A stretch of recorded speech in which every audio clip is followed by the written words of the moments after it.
আল্লাহ বলছেন শাহরু রমাদান, ও মানুষ, শাহরু রমাদান, তোমাদের উপরে এমন একটা মাস আমি দান করলাম, এমন একটা মাস তোমাদের মধ্যে আমি দিলাম।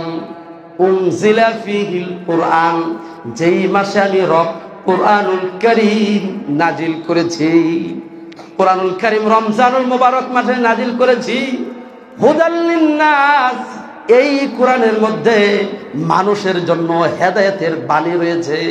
কোনো ব্যক্তি যদি চায় তার জীবনকে পরিবর্তন করবে, তার জীবনকে সংশোধনীর মধ্যে আনবে, তার জীবনের মধ্যে ইসলাহ করবে, ওই ব্যক্তি যেন কোরআনুল কারীম পড়ে। ওয়া বাইয়িনাতিন মিনাল হুদা, আর কোরআন হলো স্পষ্ট হেদায়েতের বাণী। সুবহানাল্লাহ। কোরআন স্পষ্ট হেদায়েতের কি? কোরআন হলো স্পষ্ট হেদায়েতের বাণী। আর কোরআন যে ব্যক্তি, কোরআনুল কারীম থেকে যে ব্যক্তি দূরে, ওই ব্যক্তি হেদায়েতের বাণী পাবে না। আর ওই ব্যক্তি নিঃসন্দেহে, আপনি জেনে রাখুন, নিঃসন্দেহে ব্যক্তি ফিতনার মধ্যে পড়বে, মৃত্যুবরণ করতে দেরি, তার ওই মহান রব থেকে বিচ্যুত হয়ে জাহান্নামের পথে যাইতে তার দেরি হবে না। স্পষ্ট হাদিস এবং কোরআনুল কারীমের আয়াত। আল্লাহ রাসূল সাল্লাল্লাহু আলাইহি সাল্লাম, বিশ্বনবী হযরত মুহাম্মদ মুস্তাফা সাল্লাল্লাহু আলাইহি সাল্লাম বলছেন, রমজান মাসে জাহান্নামের আযাবকে বন্ধ করা হয়। রমজান মাসকে কেন্দ্র করে অনেক প্রস্তুতি মহান রব নেন আল্লাহ সুবহানাহু ওয়া তাআলা। রমজান মাসকে কেন্দ্র করে অনেক আয়োজন তিনি করেন। আসমানকে তিনি খুলে দেন, জান্নাতকে তিনি খুলে দেন, জাহান্নামকে বন্ধ করেন, তারপর শয়তানকে তিনি শিকলাবদ্ধ করেন, এবং আরো কত আয়োজন। সুবহানাল্লাহ। আল্লাহ রাসূল সাল্লাল্লাহু আলাইহি ওয়াসাল্লাম স্পষ্ট নিবন্ধ করেছেন। এগুলো প্রত্যেকটা বুখারী রিওয়ায়াত, প্রত্যেকটা বুখারী মুসলিমের হাদিস, আমি যেগুলো আপনাদের সম্মুখে উপস্থাপন করলাম। এখন আসুন সম্মানিত মুসলিম কেরাম, যে এই রমজানকে কেন্দ্র করে রমজান মাসটা আমাদের কি কি প্রস্তুতি, এত কিছু যে আমাদের জন্য আল্লাহ সুবহানাহু ওয়া তাআলা করেন। এখন এই রমজান মাসে আমরা আমাদের সময়টা কিভাবে কাজে লাগাতে পারি? এই রমজান মাসে আমাদের সময়টাকে কিভাবে আমরা কাজে লাগাতে পারি বলেন? এই রমজান মাসে আপনার আমলে জিন্দেগি রাখতে হবে আপনার জীবনে। এই মূল্যবান জীবন, মূল্যবান সময়, এই মূল্যবান সময়কে তুমি আল্লাহর জন্য কাজে লাগাতে হবে ভাই। সেটা কেমন? কোরআনুল কারীম পঠন, কোরআনুল কারীম তেলাওয়াত, তিলাওয়াতুল কোরআনুল কারীম। কেননা এই কোরআনুল কারীম তেলাওয়াতের মাধ্যমে আপনার আমার হাজারো অসংখ্য কোটি সওয়াব অর্জন করা সম্ভব ইনশাআল্লাহ। কেন? আমি আপনাকে বলি, এই কোরআন তো সুপারিশ করবে সেই কিয়ামতের মাঠে। এই কোরআন তো সুপারিশ করবে সেই ইয়াউমাল কিয়ামা ইউহশারুন নাস হুফাতান উরাতান গুরলান, সেই কিয়ামতের দিন, যেদিন প্রত্যেকটা মানুষ উপস্থিত হবে, দাঁড়িয়ে যাবে একদম বিশাল খোলা মাঠ। যেই মাঠ হবে রুটির মতো সাদা, দবদবে সাদা, এই দবদবে সাদা রুটির মতো মাঠের মধ্যে, মাঠ কোনো প্রকার সমান্তরাল থাকবে না, মাঠ কোনো প্রকার উঁচু নিচু থাকবে না, মাঠ থাকবে সমান্তরাল সোজা, একদম পিওর, যেখানে একটু নিচা একটু উঁচা এমন থাকবে না। মাঠ কি একদম সোজা, একদম ফিনিশিং, যেখানে কোনো প্রকার উঁচু নিচু থাকবে না। এই মাঠের মধ্যে সমস্ত মানুষ দাঁড়াবে উলঙ্গ অবস্থায়, সমস্ত মানুষ উলঙ্গ অবস্থায় দাঁড়াবে, সমস্ত মানুষ থাকবে উলঙ্গ, থাকবে না জুতা, থাকবে না কোনো প্রকার শরীরে কাপড়। আল্লাহ নবী মুহাম্মদ সাল্লাল্লাহু আলাইহি ওয়াসাল্লামের স্ত্রী আয়েশা রাদিয়াল্লাহু আনহা, আয়েশা রাদিয়াল্লাহু আনহা বললেন, আল্লাহ নবী, কুলতু আর রিজাল ওয়ান নিসাউ জামিয়ান ইয়ানজুরু বা'দুহুম ইলা বা'দ, প্রত্যেকটা নারী পুরুষ একসাথে দাঁড়াবে উলঙ্গ অবস্থায়, থাকবে না জুতা, একজন আরেকজনের দিকে কি লক্ষ্য করবে না? আল্লাহ নবী, মহিলারা কি পুরুষের দিকে লক্ষ্য করবে না? পুরুষরা কি মহিলার দিকে তাকাবেন না? রাসূলুল্লাহ বলছেন, আয়েশা, আল আমরু আশার আইয়ানজুরা বা'দুহুম ইলা বা'দ, সেই সময়টা হবে এমন, একজন আরেকজনের দিকে যে তাকাবে সেই সময় হবে না, সেই সময় হবে না। তাহলে আপনি ভাবেন সেই সময়টা কত ভীতিকর অবস্থা হবে, সেই সময়টা কত ভীতিকর অবস্থা হবে, সেই সময়ের কত দাম, সেই সময়ের সুপারিশ। সেই দিন ইউহশারুন নাস ইয়াউমাল কিয়ামা, কিয়ামতের দিন সেই দিন আল কুরআন আপনার জন্য সুপারিশ করবেন। কেননা যিনি এই গোটা বিশ্ব জাহানের মালিক এবং কি সর্বশ্রেষ্ঠ যিনি রাসূল ছিলেন তিনি হলেন হযরত মুহাম্মদ সাল্লাল্লাহু আলাইহি ওয়াসাল্লাম। সেই নবী বলেছেন, ও দুনিয়ার মানুষ শোনো, আল কুরআনু হুজ্জাতুন লাকা ওয়া আলাইকা, কুরআন তোমার জন্য দলিল হবে, কোরআন তোমার পক্ষে কথা বলবে, কোরআন তোমার বিপক্ষে কথা বলবে। তুমি কোরআনের পক্ষে কাজ করলে কোরআন তোমার পক্ষে সাক্ষ্য দেবে, আর কোরআনের বিপক্ষে কাজ করলে কোরআন তোমার বিপক্ষে সাক্ষ্য দেবে। আমি রাসূল সাল্লাল্লাহু আলাইহি ওয়াসাল্লামের হাদিস বলি, এটাও হাদিস, তারপর আরেকটি হাদিস বলি। দেখেন আল্লাহ নবী বললেন, আল কুরআনু ওয়াস সিয়ামু ইশফাআন, সেই কিয়ামতের দিন কোরআন এবং সিয়াম মহান রবের কাছে সুপারিশ করবে, শাফায়াত করবে আপনাকে নাজাতের জন্য। আপনি যদি কোরআন পড়ে থাকেন, কোরআনকে যদি মূল্যায়ন করেন, কোরআন এমন জিনিস না বাসার মধ্যে কাপড় দিয়ে মুড়িয়ে রেখে দিলেন আর 2 দিন পরে চুমু খেলেন, এটা কোরআনের বৈশিষ্ট্য না। কোরআন রেখে দিলেন বাসার মধ্যে, রমজান মাস আসছে, রমজান মাসের জন্য বললেন যে না বাড়িঘরটা পরিষ্কার দরকার।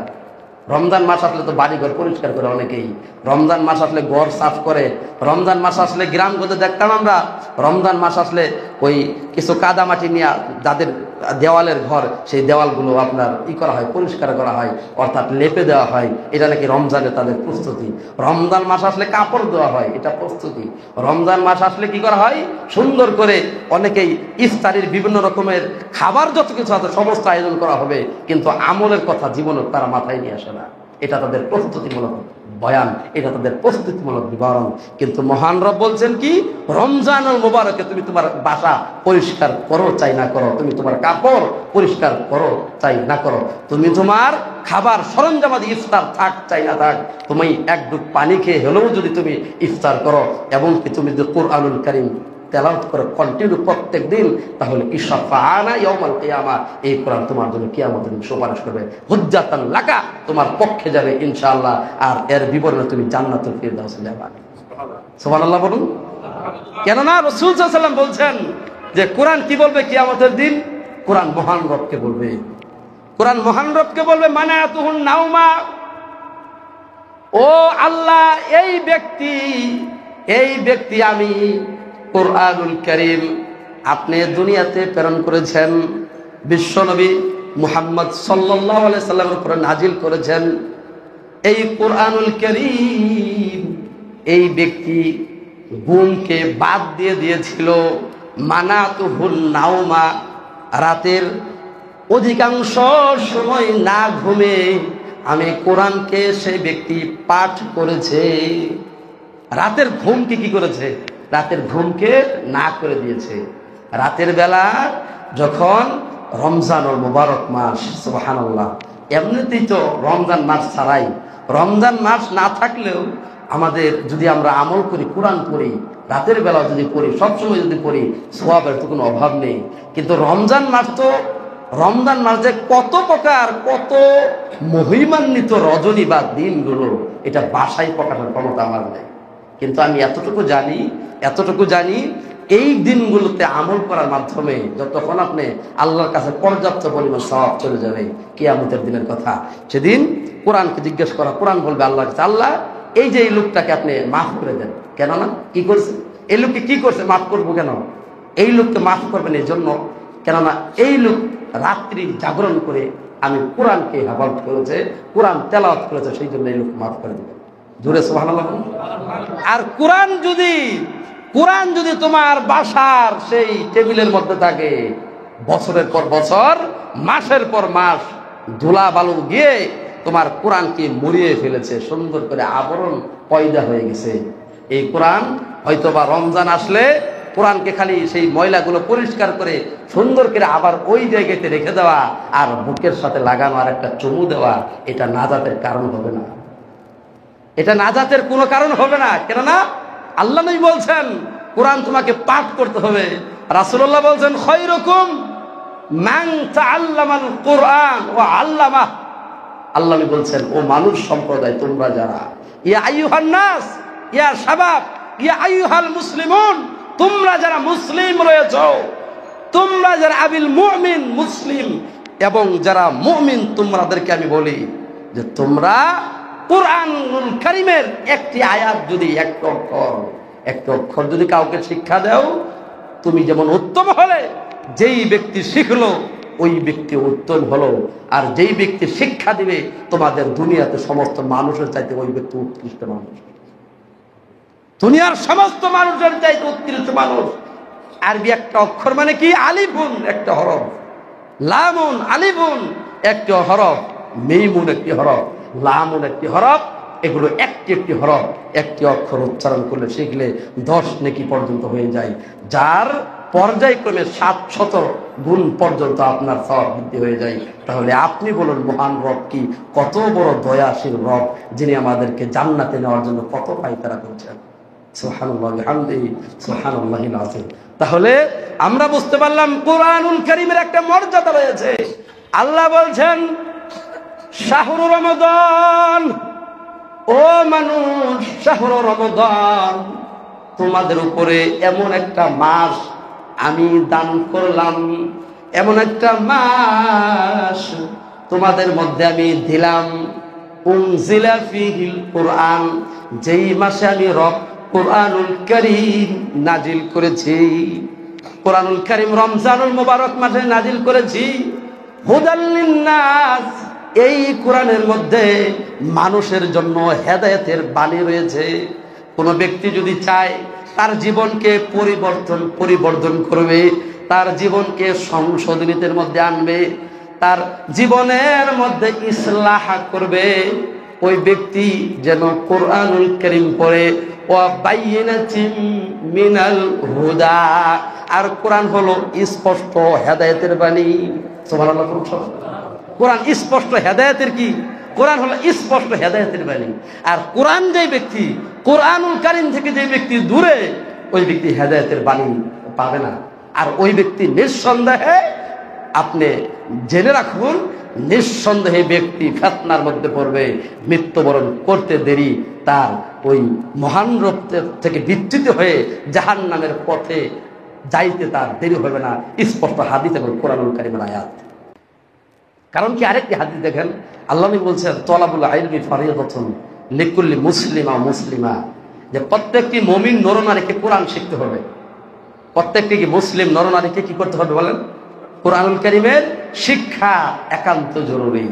এখন আপনাকে যদি আল্লাহ বলে কিয়ামতের দিন, তোমাকে তো ফরজ করছিলাম দ্বীনি শিক্ষা, কেন শিখলা না? দ্বীনি শিক্ষা তো ফরজ, কেন শিখলা না তুমি? তখন কি হবে বলেন? তখন কি হবে আপনার আমার? কোনো উপায় আছে? কোরআন শিক্ষার জন্য আপনি করলেন না, আপনি দ্বীনি কোনো শিক্ষা আপনি অর্জন করলেন না, তাহলে হবে কি বলেন? হবে কি? সবসময় ডাক্তার, ইঞ্জিনিয়ার, ব্যারিস্টার নিয়ে তো ব্যস্ত আপনারা। কিন্তু যে যত ডিগ্রি নিয়ে ব্যস্ত থাকুন না কেন, আপনার সর্বশেষ, আপনার মূলে কিন্তু সেই মৃত্যুর পরে সেই বারজাখের জীবন। আপনি দুনিয়াতে হাজারো লাখো কোটি টাকার মালিক, এই কথা সত্য, ঠিক আছে, কোনো সমস্যা নাই। কিন্তু তোমার হাজারো কোটি টাকা এক নিঃশ্বাস চলে গেলে তোমার হাজারো কোটি টাকা এই দুনিয়ার জীবন করে থাকবে। কে খাবে এই টাকা বলেন? এত টাকা ইনকামের কি প্রয়োজন? কোনো প্রয়োজন নেই। এই দুনিয়া হলো ক্ষণস্থায়ী। এই দুনিয়া কেমন? এই দুনিয়া হলো যে একটা অঙ্গুলি তুমি সমুদ্রের মধ্যে ঢুকিয়ে দাও, ফাল ইয়ানজুর, এবং কি সেটা তুমি ভিতর থেকে একটু যখন তুলবে, তোলার পরে 1 ফোঁটা পানি তোমার আঙ্গুলের মধ্যে লেগে থাকতে পারে। 1 ফোঁটা পানি, 1 চিমটি পানি তোমার আঙ্গুলের মাথার মধ্যে লেগে থাকতে পারে। এই যে ফোঁটা পানি, এই ফোঁটা পানি হলো তোমার দুনিয়াবী জীবন। তাহলে আপনি হিসাব করেন তাহলে কত মূল্যবান সময়কে, কত গুরুত্বপূর্ণ সময় আমরা নষ্ট করছি। কুরআনুল কারীম তেলাওয়াতের সময় একান্ত জরুরি আমাদের। কুরআনুল কারীম তেলাওয়াত করতে হবে। কুরআনুল কারীম তেলাওয়াত না করলে, কুরআনুল কারীম থেকে যদি আমরা বিচ্যুত হই, তাহলে আমাদের আখিরাত নষ্ট হয়ে যাবে। আমাদের আখিরাত নষ্ট হবে। কারণ ওই ব্যক্তি, রাসূল সাল্লাল্লাহু আলাইহি ওয়াসাল্লাম হাদিস, আল কাইয়্যিসু মান দানা নাফসা ওয়া আমিলা লিমা বা'দাল মাউত।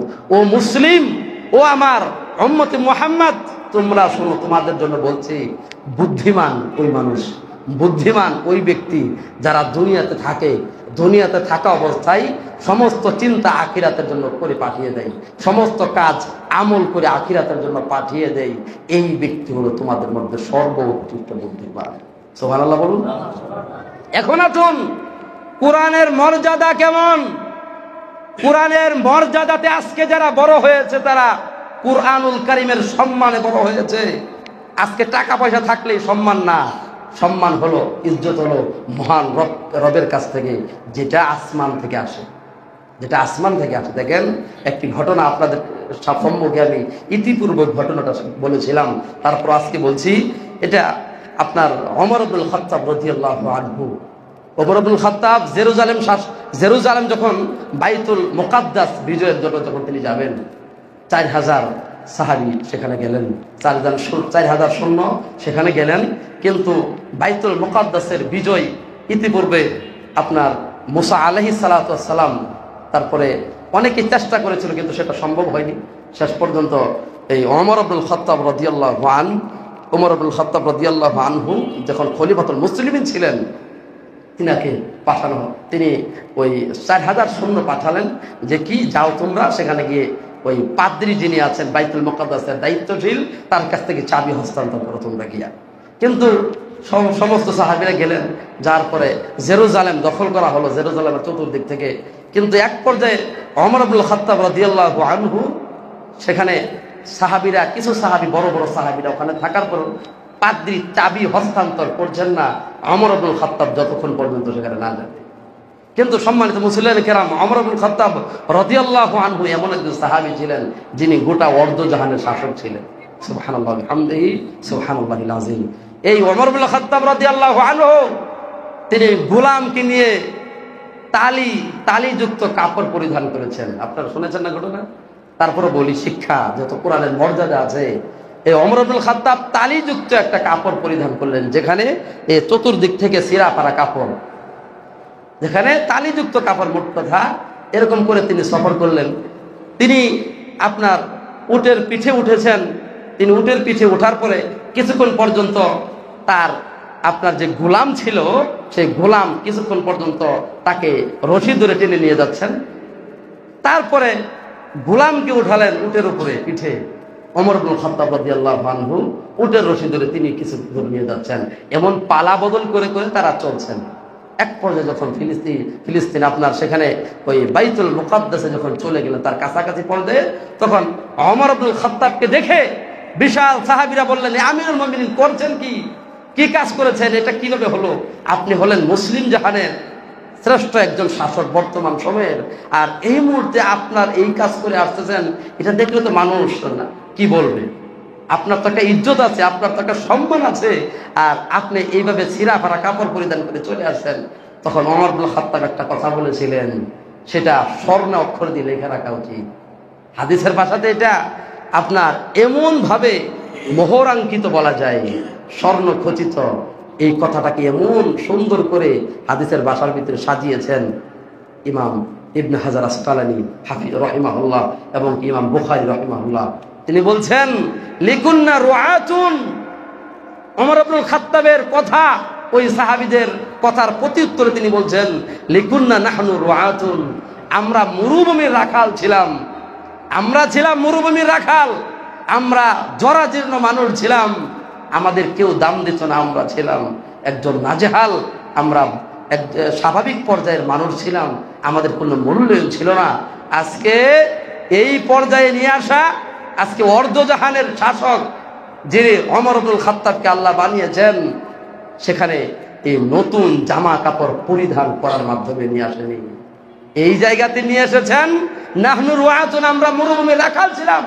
আল্লাহ সুবহানাহু ওয়া তাআলা এত মর্যাদার সম্মানিত করেছেন, অবশ্যই সেটা কোরআনের বারাকার মাধ্যমে নিয়ে এসেছেন, কোরআনের হেফাজতের মাধ্যমে নিয়ে এসেছেন। ওমর ইবনুল খাত্তাব কেমন শাসক ছিলেন সেটা তো আপনারা জানেন ভালোভাবে। তিনি দেখলেন তার সমাজে, তার অঞ্চলে একজন মহিলা নতুন প্রবেশ করেছে, তার বাসার সেই মহিলা আপনার আগুন জ্বলছে অল্প অল্প করে, তিনি ছদ্মবেশে রাত্রি ঘুরেন তার সমাজের মধ্যে কে না কে আছে।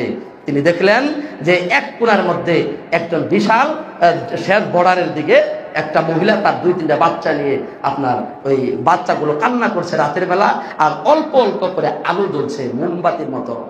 দূর থেকে লক্ষ্য করলেন, কি এটা তো আমি দেখিনি। তিনি দৌড় দিলেন, সেখানে গেলেন, কি হলো, আপনারা কোথা থেকে আসছেন, আপনাদের তো আগে দেখিনি। বললেন আমি তো অমুক মহিলা অমুক রাষ্ট্র থেকে এখানে নতুন ঢুকেছি, ও এই অঞ্চলে নাকি ওমর বলে একজন শাসক আছে, ওমর নাকি বলে খোঁজ খবর রাখে, গরিব অসহায় মানুষদেরকে নাকি সেবা করে, ও আমি তো 2-3 দিন ধরে আসলাম, ওমর তো আমার খোঁজ নিল না। ওমর ইবনে খাত্তাব রাদিয়াল্লাহু আনহুর কথা যে তার পায়ের নিচ থেকে মাটি সরে গেছে এমন হলো। ওমর ইবনে খাত্তাব কি করলেন? দৌড় দিলেন, দৌড় দিয়ে তিনি আপনার গম নিলেন, তারপরে যত রকমের খাদ্য আছে সমস্ত খাদ্য নিলেন। তার গোলাম বলছে আমিরুল মুমিনিন আমার কাঁধে আপনি ভরে দেন, আমার মাথার উপরে দিয়ে দিন, আমি নিয়ে যাই। ওমর ইবনে খাত্তাব বলছেন ওয়ালা তাজিরু বিজরাতুন উখরা, যে তুমি আমাকে, আমি তোমার উপরে তুলে দিলাম ঠিক আছে, কিন্তু কিয়ামতের দিন একজনের পাপের বোঝা আরেকজন বহন করবে না। আজকে যেই কাজটা হয়েছে সেটা আমি আমিরুল মুমিনিন ওমর ইবনে খাত্তাবের অন্যায় হয়েছে। প্রত্যেক দিন আমি যেহেতু খেয়াল করি, আমার এদেরকে খেয়াল করার দরকার ছিল। তারপরে তিনি সমস্ত কিছু নিয়ে আপনার আটা দিয়ে খামির তৈরি করলেন, রুটি বানালেন, বাচ্চাদেরকে খাবার দিলেন। এই হলো খলিফাতুল মুসলিমিন ওমর ইবনে খাত্তাব রাদিয়াল্লাহু আনহু। এই ওমর ইবনে খাত্তাব এতটা সচেতন একজন শাসক ছিলেন, তিনি চিন্তা করতেন যিনি কোরআনের মর্যাদাতে আজকে আল্লাহ সুবহানাহু ওয়া তাআলা তাদেরকে দুনিয়াতে থাকা অবস্থায় জান্নাত নসিব হয়ে গেল তাদের কপালে। 10 জন ব্যক্তি জান্নাত বরাদ্দ হয়ে গেছে দুনিয়াতে থাকা অবস্থায়, তার মধ্যে দ্বিতীয় হলেন ওমর ইবনে খাত্তাব রাদিয়াল্লাহু আনহু। তাহলে কোরআনের বারাকা, কোরআনুল কারীম থেকে যারা বিচ্যুত, কোরআনুল কারীম থেকে যারা দূরে, কোরআন থেকে যারা দূরে, কোরআন থেকে যারা হুজুর খেয়ে পড়ে গেছে, তারা জাহান্নামে যাবে, তারা জান্নাতে যাবে না। এটাই চূড়ান্ত সত্য কথা। কেননা 1 নম্বর, তাহলে আজকে আমরা রমজানুল মুবারকের প্রস্তুতিমূলক যেটা শিখলাম সেটা হলো কোরআনুল কারীম। প্রত্যেক দিন পাঠ করতে হবে কোরআনুল কারীম। প্রত্যেক দিন কোরআনুল কারীম পাঠ করা মানে আপনার জান্নাতুল ফিরদাউসের পথকে সুগম করা, জান্নাতুল ফিরদাউসের পথকে সহজ করে দেওয়া। 1 নম্বর আমাদের এটা হওয়া দরকার। দ্বিতীয় হলো আমরা রমজানুল মুবারকের প্রস্তুতিমূলক যেটা করতে পারি, শয়তান থেকে দূরে থাকা। শয়তানের কাজ থেকে, শয়তানের যাবতীয় খারাপ যে কাজগুলো আমরা মনে করি সেই কাজগুলো থেকে আমাদের দূরে থাকা। কেননা শয়তান আশ-শাইতানু ইয়াজরি মাজরাদ দাম, শয়তান মানুষের রক্ত কণিকায় কণিকায় প্রবেশ করে। শয়তান থেকে আমরা দূরে কিভাবে থাকতে পারবো? শয়তান থেকে কিভাবে দূরে থাকতে পারবো? শয়তান থেকে দূরে থাকা একান্ত যেটা সম্ভব, যেই কারণগুলো, যে মাধ্যমগুলোর মাধ্যমে, তার 1 নম্বর হলো as-সালাত। তার 1 নম্বর হলো as-সালাত, কোরআনুল কারীম পাঠ করা, সালাতের মধ্যে প্রত্যেক দিন আসা। সালাতে প্রত্যেক দিন আসার মাধ্যমেই আমরা শয়তান থেকে দূরে থাকতে পারবো ইনশাআল্লাহ। কেননা আল্লাহ সুবহানাহু ওয়া তাআলা বলছেন ইন্নাস সালাতা তানহা আনিল ফাহশাই ওয়াল মুনকার, নিশ্চয়ই সালাত যাবতীয় অশ্লীল বেহায়াপনা খারাপ কাজ থেকে আমাদেরকে হেফাজতে রাখে। এখন সালাত আমরা আদায় করার মাধ্যমে যদি আমাদের যাবতীয় অশ্লীল বেহায়াপনা কাজ থেকে আমরা দূরে থাকি, তাহলে আপনার মনে হচ্ছে না শয়তান থেকে আমরা দূরে আছি? বলেন, শয়তান কিন্তু শয়তান এমন, শয়তান আপনার চিরশত্রু। এই দুনিয়াতে আসার পরে বায়ে বায়ে যুদ্ধ হয়। এই দুনিয়া থেকে আসার পরেই এখানে এই দুনিয়াতে আপনার এই আমাদের বাচ্চা কেবল ভূমিষ্ঠ হলে শয়তান কিন্তু আপনাকে অস্ত্র দিতে শুরু করে। কেননা রাসূল সাল্লাল্লাহু আলাইহি ওয়াসাল্লাম বলছেন যে প্রত্যেকটা সন্তান কিন্তু মিন মাউলিদিন ইউলাদু আলাল ফিতরাতিল ইসলাম, প্রত্যেকটা সন্তান ইসলামের উপরে জন্মগ্রহণ করে, কিন্তু তার মা বাবা তাকে ইহুদি নাসারা খ্রিস্টান বানায়। এটা পরবর্তী, কিন্তু ওই সময়টাই কিন্তু আপনি ইসলামের উপরে জন্মগ্রহণ করেন, এবং কি ওই সময় শয়তান আপনাকে টাচ করে। যখন জন্মগ্রহণ করে দুনিয়ার জমিনে কেবল ভূমিষ্ঠ হয়ে মাটিতে পড়বেন, শয়তান কি টাচ করে? শয়তান টাচ করে আপনাকে কি বুঝতেছেন না? হাদিসটা একটা হাদিস রয়েছে, আল্লাহ নবী বলছেন ইদা আযানাল মুআজ্জিনু, যখন তোমাদের কেউ কারো সন্তান ভূমিষ্ঠ হয়, দুনিয়ার সমস্ত আওয়াজের আগে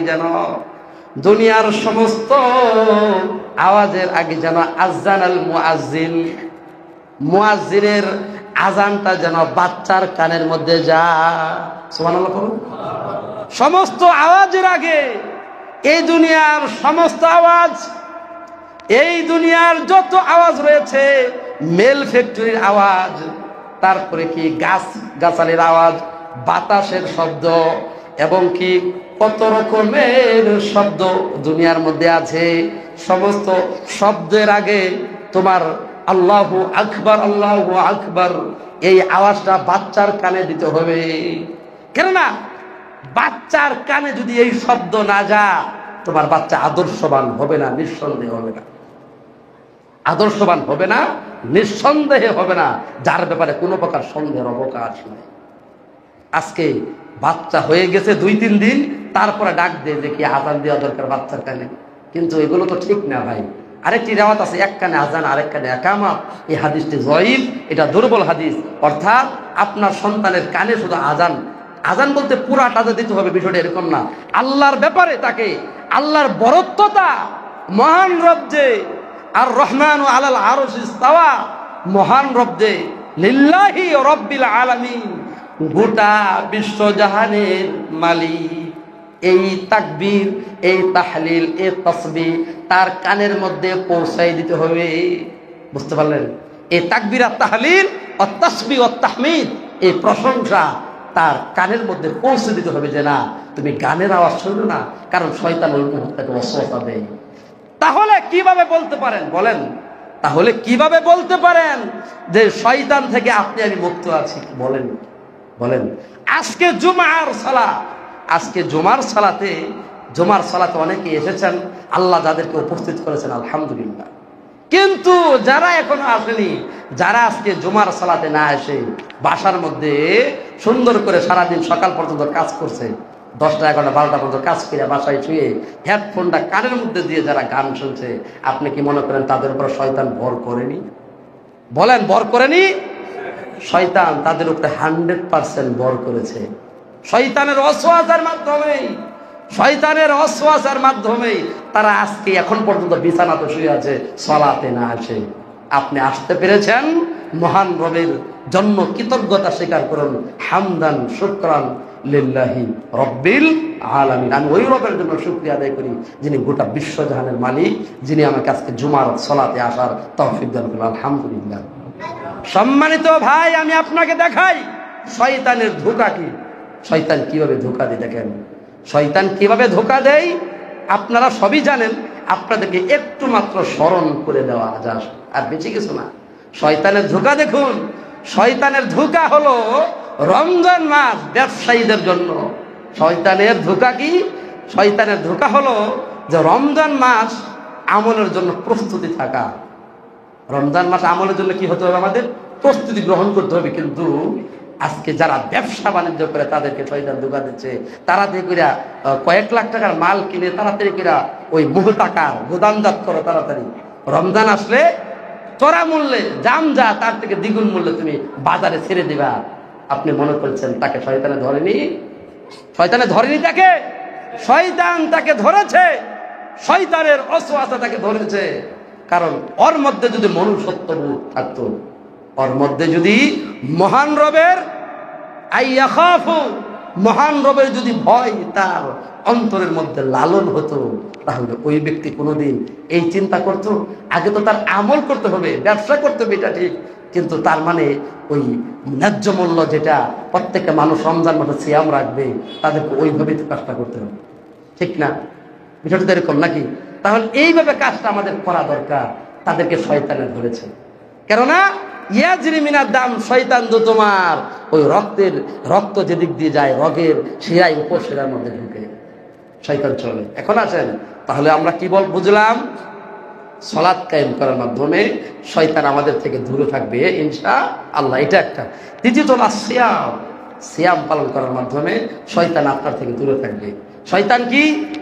সিয়াম পালনের মাধ্যমে শয়তান কিভাবে দূরে থাকে? সিয়াম পালন করার মাধ্যমে শয়তান যেভাবে দূরে থাকে, আপনি সারাদিন যে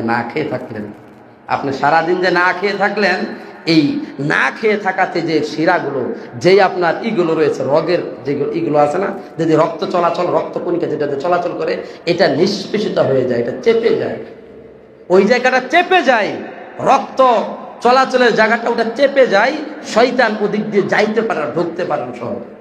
সুবহানাল্লাহ পড়ুন জুড়ে।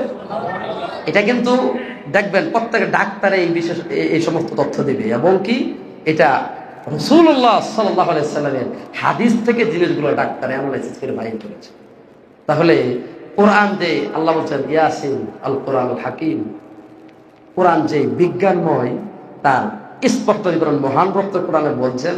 এবং কি আজকে ডাক্তাররা অ্যানালাইসিস করে গবেষণা করে তারা আজকে দেখতে পাচ্ছে সুবহানাল্লাহ ওয়া বিহামদিহি সুবহানাল্লাহিল আযীম। তাহলে আসুন সিয়াম পালন, আজকে পরিশেষে একটি কথা বলে শেষ করবো ইনশাআল্লাহ, যে সিয়াম পালন করে অনেকে দেখা যায় ছেলে মেয়ে রোজা সিয়াম রাখে না, কেননা আপনারা নানান অজুহাত দেন যে ছেলেটা প্রাইভেট করে, ছেলেটা পরীক্ষা দিবে এসএসসি, ছেলেটা ইন্টারমিডিয়েট পরীক্ষা দিবে, কত রকমের কত কিছু আছে, ছেলের স্বাস্থ্য নষ্ট হবে।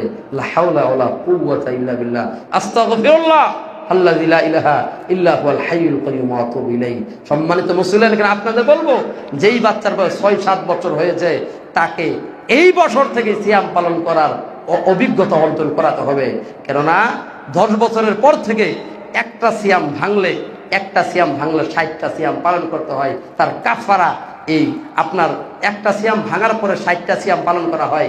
আপনারা জীবনে মনে এই নিয়ম আপনারা কোনোদিন করছেন কিনা জানা নাই আমার, কিন্তু আজকে মৃত্যুর পরে এটা কি হবে বলেন, মৃত্যুর পরে হিসাব কি হবে? আপনি যে সিয়াম ভাঙ্গা দিচ্ছেন, বলতেছেন ছেলের স্বাস্থ্য নষ্ট হবে, মেয়ের স্বাস্থ্য নষ্ট হবে, মেয়েটা রাত জায়গা পরে, এই যে অজুহাত সকালবেলা খাওয়াচ্ছেন, আপনার একটু শরমও করে না? একটু কি লজ্জাও লাগে না? আপনার কি একটু লজ্জাও লাগে না? একটু কি শরমও করে না আপনার? আপনি মহান রব, আপনি মানুষকে দেখে হয়তোবা ওই শরম পান, কিন্তু মহান রবকে দেখে শরম পান। হয়তোবা আল্লাহ আপনাকে দেখতেছেন আপনি মনে করেন, কিন্তু না, 16 আনা দেখে আল্লাহ, 16 আনা দেখে এই জমির, এই গোটা বিশ্বজাহানের, গোটা বিশ্বজগতের, এই দুনিয়ার জমিনের কত ফিট, কত হাজারো কোটি গভীর নিচে কি আছে মাটির নিচে, সেই মহান রব তার ক্ষমতা জানে। আল-লুলু ওয়াল মারজান, গোটা সমুদ্রের নিচে মণিমুক্তা যে আছে, কোন জায়গায় কতটুকু, কোন মাছ কাকে খেয়ে ফেলেছে, কোন জায়গায় কি প্রবলেম হলো সমুদ্রের নিচে, মহান রবের ক্ষমতার বাহিরে। বলেন ক্ষমতার বাহিরে? কিছুই কিন্তু ক্ষমতার বাহিরে না। অতএব বলবো যে আসুন আমরা সিয়াম পালন অভ্যস্ত হই ইনশাআল্লাহ, এবং এই সমস্ত অজুহাত দিয়েন না। অজুহাত, আপনার সন্তান যেমন আপনার 16 আনা আদরের, প্রত্যেকটা সন্তানই তার 16 আনা আদরের। আদর এমন আদর করা যাবে না, এমন মোহাব্বত করা যাবে না, যেই মোহাব্বতের মাধ্যমে সন্তানকে আপনি জাহান্নামের দিকে ঠেলে দিচ্ছেন। এবং এই ঠেলে দেওয়া শুধু সে না, এই ঠেলে দেওয়া তো শুধু সে না, মৃত্যুর পরে যাবে আগে আপনাকে বলবে জাহান্নামে, আমার বাপে কয় নাই আমার কোনোদিন, আমার মা আমারে কোনোদিন বলেনি। তোমার বুকের উপরে পাড়া দিয়ে, তোমার বাবা মা, তুমি নিজে তোমার বুকের উপরে পাড়া দিয়ে সেই সন্তান যাবে তোমার জাহান্নামে। আল্লাহ আমাদের হেফাজত করুক।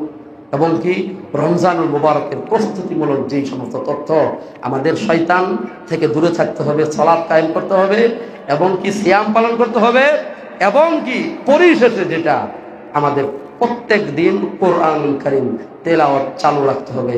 আল্লাহ সুবহানাহু ওয়া তাআলা আমাদের তৌফিক দান করুক।